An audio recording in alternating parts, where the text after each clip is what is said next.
په یو وړوکي کلي کې یو غریب خو ډېر زړور هلک اوسېدو، نوم یې حمزه و. حمزه د خپلې بوډۍ انا سره په یو وړوکي خټین کور کې اوسېدو. هره ورځ به ځنګل ته تلو، لرګي به یې راټولول او بازار کې به یې خرڅول چې د کور خرڅ پرې وچلیږي. یوه ورځ د باران نه پس حمزه د معمول په شان ځنګل ته لاړو. ځمکه لمده و، چاپېریال خاموشه و او هوا کې یو عجیب سکون و.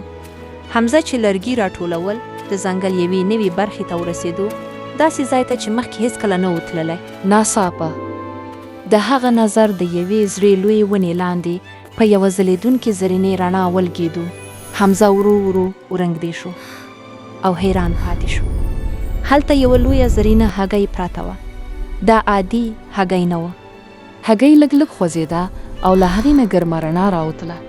حمزه ور وویل: دا څه شي دي؟ هغه غوښتل چې هماغلته یې پرېږدي، خو زړه یې نه منلو. نو هګۍ یې راواخیسته او کور ته یې یوړه. کور ته چې ورسېدو، انا یې حیرانه شوه او ویې ویل: حمزه، دا څه راوړې؟ انا، ما دا په ځنګل کې پیدا کړ. ډېر عجیبه ښکاري. زویا، ځینې شیان د انسان لپاره نه وي. سهار یې بیره ته پرېږده. حمزه خاموش شو. خو هماغه شپه ناڅاپه ټوله کوټه په نیلې رڼا روښانه شوه. حمزه له خوبه راویښ شوی. هګۍ په تیزۍ سره ځلېده او بیا کریک هګۍ ماته شوه او له هغې نه یو کوچنی زرین ډریګن راووت. حمزه وډار شو او شاته لاړو، خو ډریګن پرې حمله ونه کړی. هغه ورو ورو د حمزه خواته راغی او د هغه د لاس تر څنګ آرام کښېناستو. حمزه لږ موسکی شو او وی ویل: ته خو دومره ویرونکی نه یې، زه به ستا نوم نور ږدمې. له هماغې ورځې نه وروسته حمزه او نور ډېر ښه ملګري شول. نور عادي مخلوق نه وی. هغه به د شپې ځلېدو، لږ لږ به الوتلی شو، او که به یې اوښکې تویې شوې، وچ بوټي به بیا شنه شولې. حمزه دا راز له ټولو نه پټ ساتلو. خو یوه ورځ د کلي لالچي سردار نور ولیدو. د هغه په سترګو کې لالچ ښکاره شو. هغه وویل: دا ډریګن به زما وي، زه به د دې له خواک نه پاچا جوړ شم. هغه خپلو کسانو ته امر وکړ: سبا سهار ځنګل ته لاړ شئ او دا ډریګن ما ته راوړئ. حمزه ته دا خبره معلومه شوه. هغه ټوله شپه خوب ونه کو. سبا سهار سردار او د هغه کسان له وسلو سره راغلل. حمزه د نور مخې ته ودرېدو او په لوړ غږ یې وویل: تر ما مخکې به هیڅوک نور ته لاس ونه رسوي.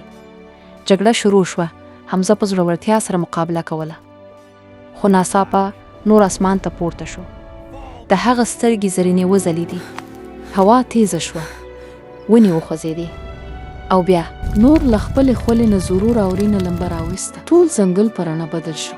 د سردار کسان په ویره چیغې وهلې. سردار هم وډار شو او ویل: دا شیطان دی، او هغه مو تښتېدو. له هغې ورځې وروسته هغوی بیا هیڅکله واپس رانغلل. کلی یو ځل بیا آرام شو او هر طرف سکون خپور شو. حمزه خوشحاله و ځکه نور اوس محفوظ و او دواړه یو ځای ښه وخت تېراوه. خو یوه شپه نور خاموش ناست و او اسمان ته یې کتل. حمزه ورنږدې شو او وی ویل: نور ته نن ولې دومره خاموش یې؟ څه خبره ده؟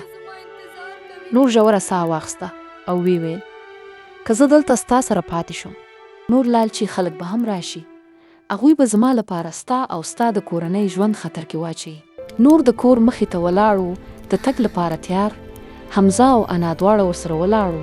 انا ویل: زویه، ځینې ملګري د قسمت له طرفه راځي، او که څه هم لرې شي، خو یادونه یې همیشه پاتې وي. نور د خپلې پنجې نه یو کوچنی ځلېدونکی بنګ راواخیسته او د حمزه په لاس کې یې کېښوده.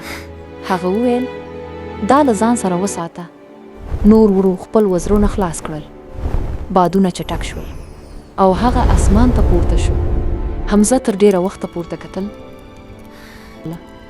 او لږ موسکی شو، ځکه هغه پوه شو رښتینې دوستي فاصلو سره نه ختمیږي.